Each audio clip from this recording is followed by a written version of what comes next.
नमस्कार मित्रांनो, माझ्या नवीन एपिसोडमध्ये तुमच्या सर्वांचं स्वागत आहे। तर आजची जी गोष्ट आहे किंवा जी घटना घडलेली आहे ही खरोखरी आहे, म्हणजे खरोखरची घडलेली आहे। आणि ही घटना घडलेली आहे, तुम्ही गुगलवर जाऊन पण सर्च करू शकता, ही गुगलवर सुद्धा आहे। आणि ही घटना घडली होती हैदराबाद शहरमध्ये। एक कुंदनबाग म्हणून एक एरिया होता, जिथं जास्त करून सगळे श्रीमंत लोक राहत होते। आता ह्या श्रीमंत लोकांमध्ये एक बंगला होता, जो एका माळ्याचा होता, म्हणजे सेकंड फ्लोअर त्याचा पूर्ण टेरेसचा होता। आता ह्याचा जो मालक होता हा अमेरिकेत राहायला होता, कारण ह्याच्या ॲक्च्युली त्याची जी प्रॉपर्टी होती कुंदनबागमध्ये, त्याचे वडील ते सगळं सांभाळत होते। पण त्यांची डेथ झाल्यामुळे त्या पूर्ण प्रॉपर्टीचा जो ताबा होता तो मुलाकडे गेला, आणि तो मुलगा अमेरिकेला राहायला होता आणि तो कधी इंडियात येत नव्हता। तर त्याने ती ब्रोकरला सांगून ती प्रॉपर्टी भाड्याने द्यायला सांगितली होती। पण तिथे भाड्याने दिलेली, म्हणजे तिथं कोणी भाडेकरू जर राहायला आला तर तो भाडेकरू जास्तीत जास्त 10 ते 15 दिवसच राहायचा आणि तिथून तो निघून जायचा। आणि तो एवढा लांब निघून जायचा की तो ब्रोकरकडे पैसे घ्यायला, म्हणजे जो एजंट असतो भाड्याने रूम देतो त्याच्यावर सुद्धा तो पैसे घ्यायला सुद्धा जात नव्हता, तो तिथून लांब पळून जायचा। असं करता करता म्हणजे 5-6 भाडेकरू असे निघून गेले। त्याच्यानंतर एक भाडेकरू आले होते, ती एक म्हातारी वयस्कर बाई होती आणि तिची 2 लहान मुलं, असे ते 3 जण तिथे भाड्याने राहायला आले आणि ते राहत होते तिथे। आता तिथे तो जो एरिया होता कुंदनबाग, त्या कुंदनबागमध्ये एक चोर, कारण चोरांचा जास्त सहवास तुम्हाला कुठे भेटणार, श्रीमंत एरियामध्ये जिथे श्रीमंत लोक जास्त करून राहतात। तर त्या चोरांनी तिथे भाड्याने एक रूम घेतली होती आणि त्याची नजर जवळजवळ 1 हप्ता किंवा 10-15 दिवस तो त्या घरावर नजर ठेवून होता, की हे लोक उठतात किती वाजता, संध्याकाळी लाईट घरात किती वाजता पेटते, रात्रीचे किती वाजेपर्यंत जागे असतात, हे सगळं तो नोटीस करत होता। आणि त्याचा पूर्ण तो प्लॅन करत होता की घरामध्ये कधी चोरी करायचे, हे लोक कधी झोपतात त्याच्या मी जाऊन चोरी करेन, असा सगळा त्याचा प्लॅन असतो। आणि त्या दिवशी तो प्लॅन जो त्याला करायचा असतो त्या दिवशी तो जाऊन त्या घरामध्ये घुसतो। आता ग्राउंड फ्लोअरला जातो, ग्राउंड फ्लोअर पूर्ण तो चेक करतो। ग्राउंड फ्लोअरमध्ये त्याला ना सोनं दागिने ना पैसा काही भेटत नाही, तो सगळा शोधतो।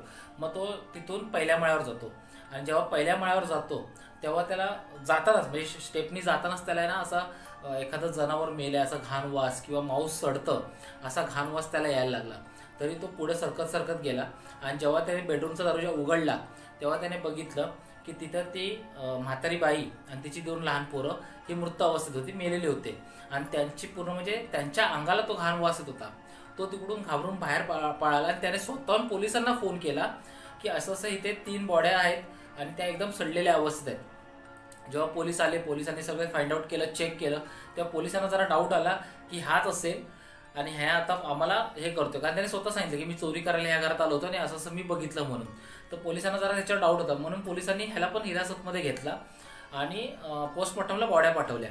आता पोस्टमॉर्टमचा जेव्हा रिपोर्ट आला त्या रिपोर्टमध्ये असं आलं की ह्या बॉड्या 5-6 दिवसाआधीपासून सडलेल्या नव्हत्या किंवा मेलेल्या नाही आहेत, तर जवळजवळ 6 महिने होऊन गेलेत ह्या गोष्टीला की हे लोक मृत पावलेले आहेत। आता याच्यावर पोलिसांचा पण विश्वास होत नव्हता, इव्हन जो चोर, ज्या घरात चोर, त्याला सुद्धा विश्वास होत नव्हता। कारण जेव्हा पोलिसांनी येऊन तिथं जेव्हा इन्क्वायरी केली सगळीकडे आणि जेव्हा चौकशी केली, आजूबाजूच्या लोकांनाही विचारलं, तर आजूबाजूचे लोक सुद्धा एक्सेप्ट करायला तयार नव्हते। कारण ते बोलतात की आम्ही 2 दिवसांनी त्यांना बघितलंय की ते घरामध्ये वावरतायत, फिरतायत, इव्हन त्यांच्या मुलांच्या, म्हणजे जी लहान मुलं होती त्यांच्या हाताला रक्त, म्हणजे रक्त लागलेलं लाल लाल रक्त त्या हातात, ते असे जरा विचित्र वागायचे। तर आम्ही त्यांच्याकडे नजरअंदाज करत होतो, आम्ही त्यांच्याशी एवढं काही बोलत नव्हतो, पण आम्ही त्यांना डोळ्यांनी बघितलंय की ते बाल्कनीमध्ये, म्हणजे जो सेकंड फ्लोअर होतो, सेकंड फ्लोअरच्या बाल्कनीत आम्ही त्यांना फिरताना वगैरे बघायचो। त्यामुळे तुम्ही जर म्हणत असाल की 6 महिने आधी हे मेलेले आहेत, तर आम्ही एक्सेप्ट करू शकत नाही, आम्ही आमच्या डोळ्यांनी बघितलेले आहे। इव्हन चोर सुद्धा बोलला की मी जवळजवळ 10-15 दिवसापासून त्यांना नोटीस करतोय, त्याच्यामध्ये ते रोज उठतायत, बाल्कनीत येत आहेत, त्याच्यानंतर लाईट लावतायत संध्याकाळची, रात्री झोपतायत, सकाळी उठतायत, हे मी त्यांना प्रॉपर नोटीस केलेलं आहे। त्यामुळे मी सुद्धा हे म्हणजे मला सुद्धा हे जमत नाही ऐकायला की 6 महिने आधी हे झालेलं आहे म्हणून। आणि त्याच्यामध्ये पण तो रिपोर्ट आला की काहीतरी विष वगैरे पिऊन या लोकांनी सुसाईड केले, म्हणजे सुसाईड दाखवलं या सगळ्यांना।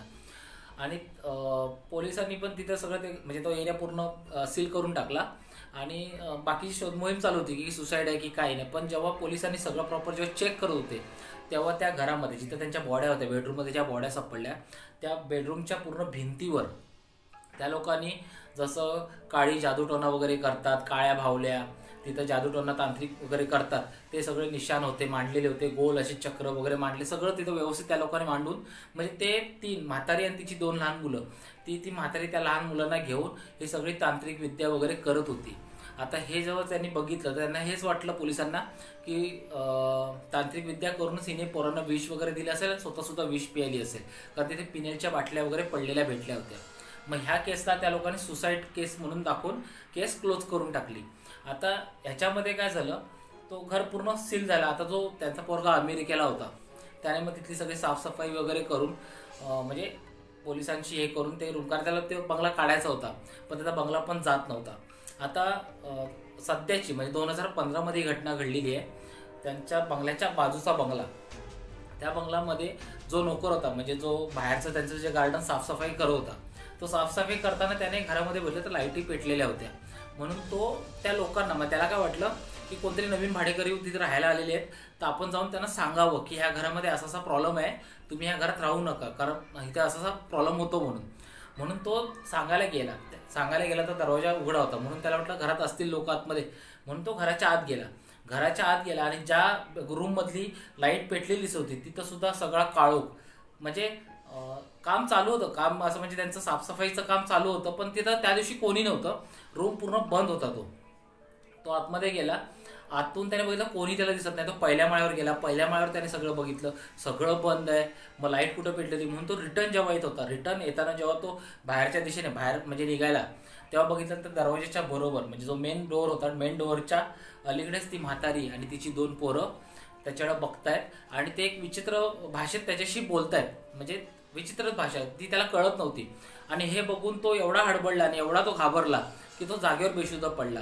आता जेव्हा त्या घराच्या मालकाला, म्हणजे तो नोकर, ज्या घराचा नोकर होता त्याच्या मालकाला जेव्हा कळलं की माझा नोकर भेटत नाहीये, म्हणून त्याने जरा शोधाशोध घेतली. तेव्हा त्याने शोधाशोध घेता दरवाजा उघडा होऊन बघितलं तर नोकर दरवाजाच्या आतल्या बाजूला बेशुद्ध पडलेला होता. आता त्याला जेव्हा होश आला तेव्हा तो मेंटल हॉस्पिटलमध्ये होता, कारण तो पूर्णपणे त्याची बुद्धी म्हणजे पूर्ण ही झाली होती, काय बोलतात त्याला, भ्रमित झाली होती, म्हणजे त्याला सुचतच नव्हतं, त्याला बोलता येत नव्हतं, तो मुका झाला होता पूर्णपणे. तर तो एवढा मेंटली डिस्टर्ब झाला होता की तो माणसं सुद्धा ओळखत नव्हता. शेवटी तो आजही तो पागलखान्यात, म्हणजे आज 10 वर्ष व्हायला आली, तो अजून सुद्धा पागलखान्यामध्ये आहे. तर ही जी गोष्ट आहे, ही जर गोष्ट तुम्हाला आवडली असेल तर नक्कीच माझ्या चॅनलला सबस्क्राईब करा, लाईक करा आणि कमेंट करा. आणि एकदा जाऊन गुगलवर सर्च करा, ही खरी गोष्ट घडलेली आहे. अजून सुद्धा त्या घराचे फोटो गुगलवर आहेत. हैदराबाद कुंदनबाग म्हणून तुम्ही टाका, तुम्हाला गुगलवर ही गोष्ट भेटेल.